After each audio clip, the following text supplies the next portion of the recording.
Hey guys, here's this video I've been meaning to make for a minute, but I am so glad that I was stalling. Not really stalling, I got kind of busy, but here it is. Talking about FD Signifier's take on Attack on Titan. I am so glad that I waited to make this video because he just released another video on his side channel called the Signified B-Sides, I think. I'm a big fan of FD Signifier, so this is interesting, right? Like, by that second video he made, I figured out that we pretty much agree on the big things. But the one thing we don't agree on is the fact that being pro-rumbling isn't pro-fascism by the way the story's written. Now, in his B-Sides video on his second channel, he admits that Eren wasn't really left with any options. Isayama wrote the story in a way where it leaves Eren with no option but to lay down and die or to do the rumbling. The question I kept getting was, what could Eren have done? And I agree. Based on the way he wrote the manga, he doesn't leave it open that there can be a lot of choices other than something truly cataclysmic. And so I feel like that right there kind of takes away any, oh, he's just a fascist. I took some notes because, you know, I actually want to address the things he said. In his original manosphere video, which I think is a really good video, I think you all should watch it. I think it's so important, especially for anime fans. He had a point with that. Anime fans should definitely watch that fucking video. I just think his take on Attack on Titan is wrong. I think it's coming from the wrong angle. I can't describe what I mean exactly, so I'll just expand and hope you get where I'm coming from. So let me just preface all of this by saying I don't know shit about Isayama. His personal life, I don't know nothing. I know that he's married. I know that he wants to buy an onsen, you know, a little sauna room, a little spa thing. I know he, you know, I could tell you what he was inspired by for Attack on Titan. I can tell you things he said in interviews about Attack on Titan. I can tell you all of that. But about his actual personal life, about his views about Japan, stuff like that, I don't know. When I look at the story Attack on Titan, I'm looking at it absent. Well, you know, before the trash ending we got. It's another thing we agree on, that the ending was absolute garbage. Before the ending we got, I didn't really care to know about his personal life. Like, I enjoyed the work of Attack on Titan, and that was enough for me. That was good enough for me. But now, seeing the way it ended, maybe there is a point to be made that Isayama perhaps maybe has some facetious, how do you say that? Fascistic, I can't say it, views. But I wouldn't know because I haven't looked into his life like that. I don't know anything about his views. And if the story had ended in the way we all thought it was going to end, in the way that would have made the story good, right? Which, now you can disagree with this, FD Signifier if you're watching, right? You can disagree with this, but the way this series was supposed to end and should have ended was with an 100% rumbling. And I don't just say that. I'm not like these people you describe in your video. Should I say your? Should I address you, like as if you're watching this? You in your video? In FD Signifier's video, he said the readers are self-centered and we have a perverse sense of entitlement and like power hunger. And that Eren is someone who kind of believes that, oh, if you have the power, then you have the right to use it. He commits a massive global genocide, and the story treats this so casually and matter-of-factly that it blows my mind. And why did he do this? Well, it's complex and hard to decipher, but it boils down to because we live in a society. Because he had the power to do so. The rumbling, his doomsday activity, has many of the characteristics of your typical spree shooting, and I fucking hate it. And I think all of that is wrong.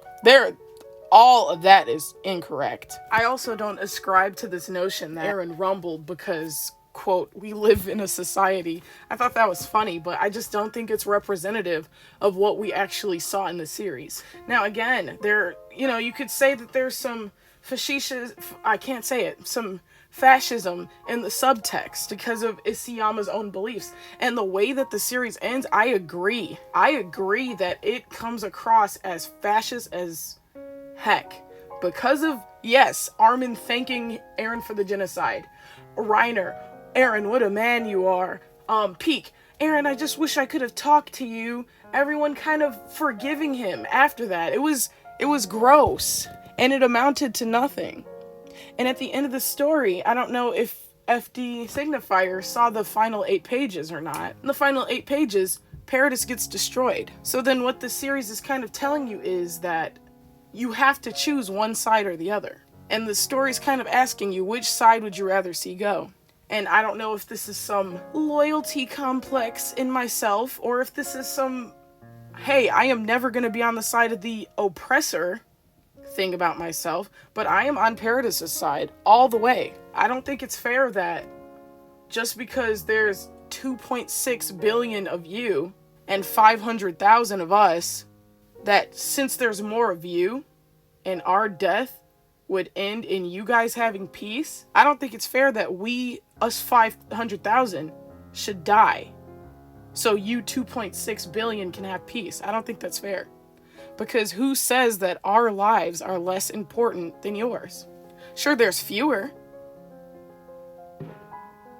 Sorry guys, they're doing fireworks by my house, but the way I see it, actually not even just the way I see it, the way the story is actually written is that only one side gets to live. And so as an audience member, you have to decide if the side you want to live is Paradis or if the side you want to live is the rest of the world. And you have the context that the rest of the world has been treating Eldians like subhuman. In internment zones, getting killed just for leaving the internment zone, getting killed for showing a blimp to your little sister, being sent to paradise, being turned into a mindless titan. Paradisians, Eldians aren't just spontaneously turning themselves into titans. They're being turned into titans via the serum. So Marley's doing that. So all of this is just like this endless string of oppression to Eldians and to the people of Paradis. And so the only way that this hate is so deep-rooted and deep-seated, the only way to get rid of that is written to be the rumbling. And so how can you sit there and say Eren is wrong? You know what I mean? Like, you can't say, with 100% accuracy that it's right, but he's not wrong. How do you have the means to prevent the genocide of your people, the certain genocide of your people, by enacting a counter genocide? How are you seen as this complete abomination of a person? I'll admit, it's horrific. It is disgusting. It's terrible. It's horrible to have to live or die knowing that you killed 2.6 billion people. I don't know how many people are in the world, man, but knowing that you killed that many people, that's a hard and heavy cross to carry on your back. But if you do nothing, then your people get genocided, and you along with them. So in a situation where it's us or them, how do you say that's fascism? How do you say that that's wrong? How do you condemn that? Just because there's more people? I don't buy that. Like I always use this example. I have a family of 5, right, that lives in my house. If an angry mob charged at my house, and let's say it was 500 people, and let's say there was 100 of that 500 who were just bystanders seeing what's going on, and let's say there was a couple kids in there, why not? Let's say a pregnant woman was in there, why not? If they're coming at my house, threatening to kill me, let's say they all have guns, and let's say I have a knife, right? Because Paradis's technology is 100 years behind. They all have guns, I have a knife, but I also have a bomb. I have a bomb. I go outside, they're charging. They're saying, hey, we're gonna kill you and your family right now. Am I supposed to then, with my knife, attempt to kill potentially 500 people? Is that what I'm supposed to do? Or am I supposed to do nothing, since there's only 5 of my family, and if I don't fight at all, then I don't have to potentially kill 500 people, and since it's more life being spared, I'll just not fight at all and let my family die, right? Or should I attempt to talk it out? Let's say I do talk it out. I try to talk it out. As I'm talking it out, someone shoots me in the leg. Now, with this leg wound, am I expected to keep trying to talk it out, since it means no lives get lost? Am I supposed to do that? Or am I supposed to do the logical thing that would efficiently and effectively make sure that me and my family get to live, and throw that bomb, potentially killing 100 bystanders, potentially killing children. What am I supposed to do in that situation? If I throw the bomb, how am I the bad guy if my family gets to live? And hey, it's not like my family was out doing the terrorist attacks or anything, right? That's how it is for Paradis. Paradisians were just in there, just knowledgeless. They didn't know what was going on. So how is this then like Eren is this fascist? I don't get it. I really don't get it. When the series is written in a way that there is no other way than genocide. So what it comes down to is this is an Isayama problem. He decided to write this series so that genocide was the only way, and that is something I feel like you can tumble through your head and everybody can come to their own conclusion about. But the facts are, Eren is written to have no other choice but to die or do the genocide. He is written with no other choice. And so since he takes the choice that ensures his survival and the survival of his peoples, after the world declares war on Paradis, war. No, they didn't want anything in return, right? Like, no war like, oh, give us this, or give up some of your land, and the war will end. No, this is a war where it's just like, the goal is to wipe out Paradis. And it's said multiple times. It's said multiple times in the series. The goal is to wipe out every Paradisian. That is the war that was declared. And so the only way to go against that was the rumbling.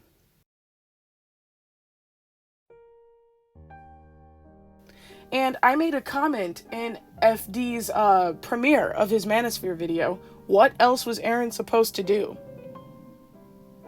And he said that there are a lot of things Eren could have done. And so I would like to know, what are those things? I would love to know, what are those things? What are those things? In the way the story is written, what are those things that Eren could have done? You said there is a lot. So I would like to hear at least 4. Since there are so many. Give me a list of at least 4 things in the context of this series that would have effectively and efficiently kept Paradis safe. Give me 4. That's it. So yeah, it was clear from his videos that the videos he's been watching were ending defender videos, talking about how Eren just was following this destiny laid out before him, talking about how maybe Ymir was controlling him and whatnot. Now, I'll admit, the answer isn't there in the story. It's not. But at the same time, it kind of is. What 139 does is retcons everything. Chapter 139. It retcons everything. The whole point of Eren having the coordinate is the fact that he can't be influenced by it. That's the entire point of him having the coordinate. So from there, you'd have to say that, okay, no, Ymir is not controlling Eren. So he is making the decision on his own to do this, but then this destiny thing comes up, and this is the most convoluted bullcrap ever. So anytime a video is telling you that there's this predestined thing that Eren's doing and that's the paradox of it, and it's bullcrap. There's nothing like that. Eren chose a path to go down, and he had the choice to do it or not. I've heard so many weird ending defender takes. Yeah, even if he did this differently, it still would have ended up with the rumbling. Even if he would have did this and that differently, it still would have ended up with the rumbling. Even if the world did this different, it still would have ended up with the rumbling.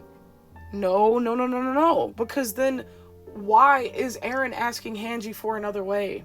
Why is Eren trying to think of another way?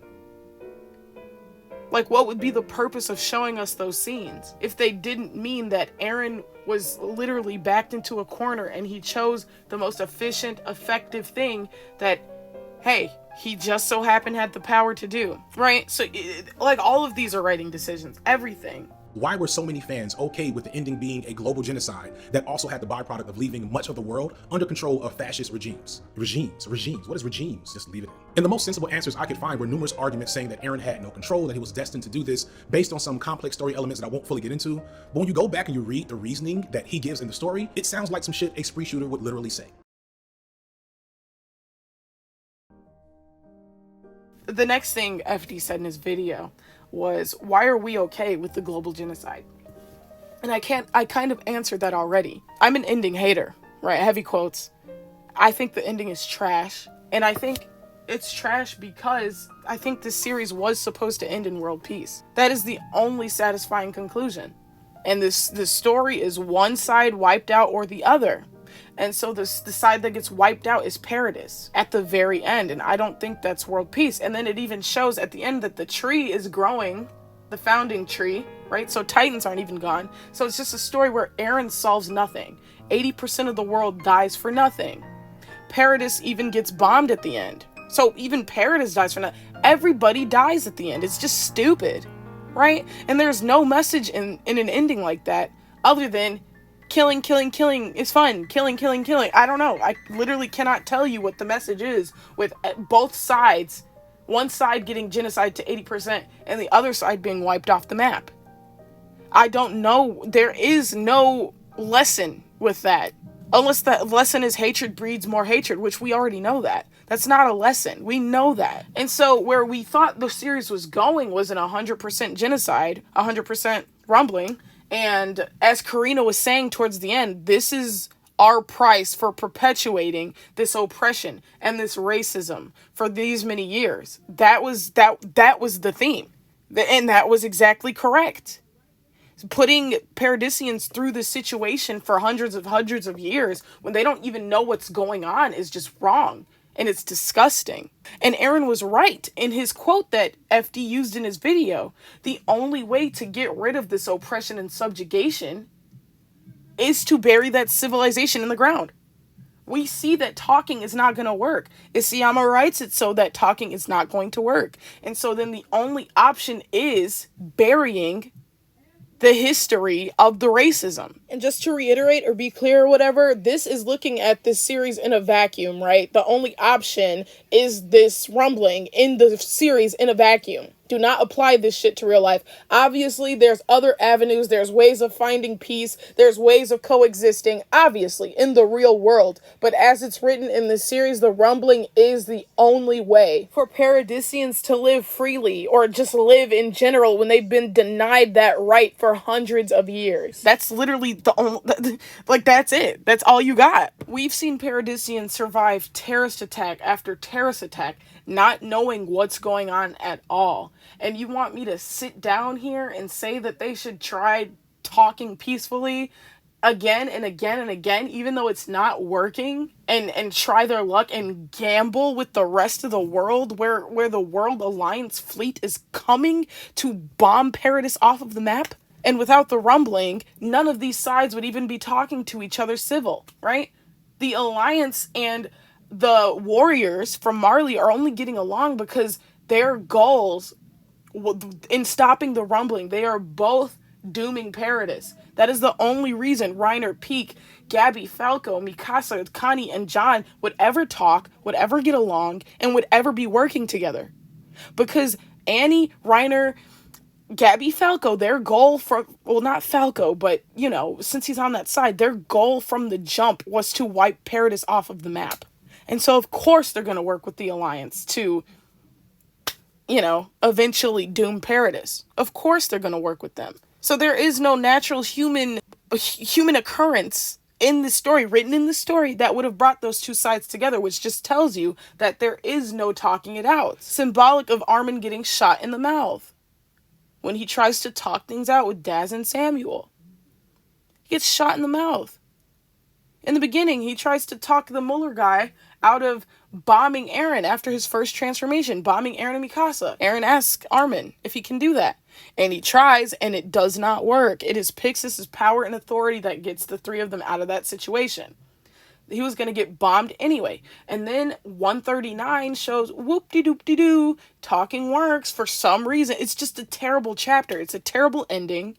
And by the end of it, I don't know what it means. But we've seen Eren's convictions and his motivations throughout the entire series. We know that this is someone who has been oppressed. This is someone who cares about life, who values life more than anyone. We know he values life. Everybody's life. You can see that he's not out for revenge or anything. He forgives Reiner. He forgives everybody. And he's just like, now I'm just doing what I have to do to protect Paradis. Period. And I just I don't follow the line how you can take fascism and edgelord, right? He was a little edgy at first. When he beat up Armin, he was edgy. Yeah, that was edgy. But after that, after the time skip, he's not edgy anymore. He just has a mission. And I don't think you can compare it to these spree shooters, as you call them. I don't think you can compare it to that, because in the case of those spree shooters you compared him to, there was no actual threat. And that is the big difference. These white people are talking about, like, oh, wow, yeah, like, black people and, Mexicans are getting too populous. We need more white babies born and less black people before they take over the world. I'm gonna do a mass shooting. And then that's what happens, right? And it's like, what? That is based entirely in fear and paranoia, which is, like, the definition of fascism. That's some facetious, I can't say it still, facetious stuff right there. That is fascistic. It's so hard to say. But in the case of this story, there is, honestly, I don't see any fascism, because the threat is there. The threat is real. It's actually kill or be killed. It's actually, hey, our inaction will lead to our death. It really is. It really is. And so I can't not be on Eren's side, and I'm sorry, like, I don't know what that makes of me. It's a hard decision he had to make. Oh, very much for him too. You know, he breaks down over it. It's a hard decision. But how do you allow 10 people to keep smacking you and your sister in the face over and over and over again? Or let's even say stab. Let's make it a little more graphic. They're stabbing you and your sister once a day, we'll say. And then they tell you to your face, tomorrow we're going to kill you both. And then you take it upon yourself to kill those 10 people. How are you then, like, the terrible person for defending yourself? For giving you and your sister a chance to live? By taking out, yeah, more lives, unfortunately. But I can't. I see it as this big self-defense thing. Like, I cannot see the rumbling as this offensive, insane thing, because it's not written that way. If it was written where Eren actually had multiple solutions and he just decided to go with the rumbling because he lost his mind, like Daenerys, right? Daenerys didn't have to kill all those people. But if it was written like that, then I would get it. Oh, Eren's a bad guy. He's terrible. This would have ended the series in world peace where both sides could have coexisted. So Eren's terrible. He's disgusting. He is the villain. He's not morally gray. He is a black character. He's black. His morals are black. That's it. No, Eren bad. Eren fascist. Eren horrible. Eren spree shooter. I would get it then. But it's not written like that. It's really not written like that. Isayama covers up every hole. There's blood tests now. There's anti-Titan equipment now. Paradis is 100 years behind in weapons. He fills any hole in Ace you could have used to leverage Paradis over the rest of the world, or, you know, give them a voice. He fills them all, and he writes it so that the rumbling is the only option for Paradis, the downtrodden, the victims, the oppressed to live. And he even makes it so that they're out of time. So there is no, you know, let's keep talking about this. Let's keep trying different things. He wrote it so they're out of time. The world fleet is at their door, and they have to move now, or all of them will die. But yeah, you have a point. The ending of the series is seemingly an appraisal of genocide.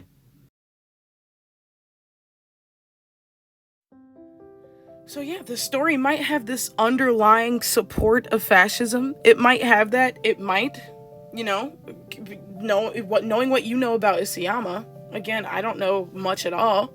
It might be written with fascist undertones, right? But I just take the series for what I read, not the author's backstory. Just from what I read, it's written as us or them, and Eren chose to live, and I can't fault him for that. I can't do it.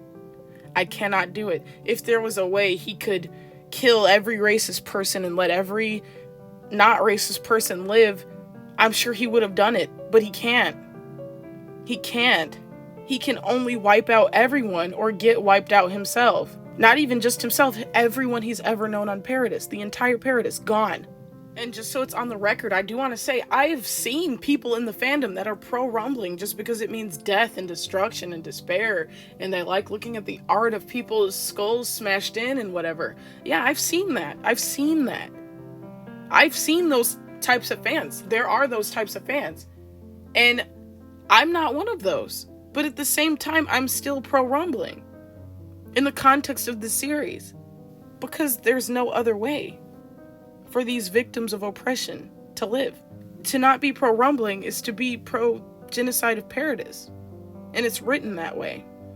And I don't like being put in this position where I have to say, oh yeah, I'm pro-rumbling. But in this context of the story, I have to be.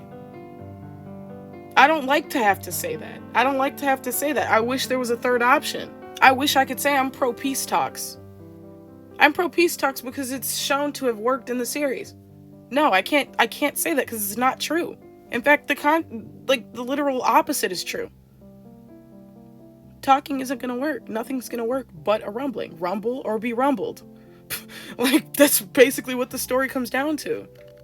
And then just for my final thoughts, I liked how you, or how he, I keep flipping back and forth. I like how he talked about how Isayama decided to write it that way. And I feel like that's where this conversation goes next. If Isayama is, internally fascist, that's the next conversation. Because in this story, I can't say Eren is. It's not written that way. It's not written so Eren's a fascist. It's not written so Eren's this edgy, I want violence, I want chaos kind of thing. It's not. Damn. Well, it's not written in that way. Oh my god, sorry. But I am glad that we can both say that we hate this ending. Because it stands for nothing. This ending literally stands for nothing. That is why I'm hoping and I'm praying for AOE, anime original ending. I don't know if you know about that FD Signifier, but you should do your research on AOE. Yeah, I think that's pretty much all I have to say about that. Eren is not a fascist because they were actually facing the threat of genocide, legit. And the little comparisons with the other spree shooters, it doesn't hold up because they were paranoid. They were actual fascists. They were paranoid and deluded and just doing spree shootings off of their weird concepts of their realities. So the conversation now shifts to, why didn't Isayama write it so that both sides could survive? And I don't think that's inherently a problem in itself. Yeah, I don't think that's inherently a problem. My side or your side? Hi, editing Aaliyah. What I meant by that is, there has to be room for, artistic expression, a story about, kill or be killed, right? But at the same time, it has to be done in a responsible way that doesn't look like someone's being thanked for genocide or mass murder or hailed for that. I don't know, though. I won't pretend to always have the answers, guys. This is just what I'm saying based on the story. I don't know. And so, again, I prompt you, FD, if you're watching this, what are some other things Eren could have done? Give me 4. And anyone else, I challenge you. Give me 4 other things that Eren could have done in the context of the series that would have saved both sides. And I better not be able to poke even one hole in it. Remember, blood test. They cannot disperse amongst the rest of the world. Blood tests. Remember, the entire world has already declared war. They already declared war, and they're already moving in on Paradis. Just to be clear, I'm not asking what could Isayama had written differently where both sides could live. I'm asking, based on what we have already, set in stone, written already, what could Eren have done differently? What were his options? What could he have done to keep both sides alive? So yeah, that's just gonna mark the end of today's video. Make sure you leave a like button if you liked anything I had to say, and make sure you drop the comment if you got something to say, right? Let's keep this conversation going. And I do believe that was one of Isayama's intentions with this series, is to make it so the conversations never stop. And so in a way, he kind of creates 2 sides of the fandom, pro-rumbling, anti-rumbling. It's just ingenious in my opinion. Yeah, so comment, like, and make sure you subscribe to see my next video. I have another video coming out about the rumbling, about this really good take I heard. This really good take almost got me, but there's always a hole. So in the next video, I'll explain what the take was, why it works, and then ultimately why it doesn't work at all. Why it seemingly works, my bad. And then why it actually, in actuality, it does not work. In the context of the series, it does not work. Anyways, see you guys in a couple days with my next video. Bye.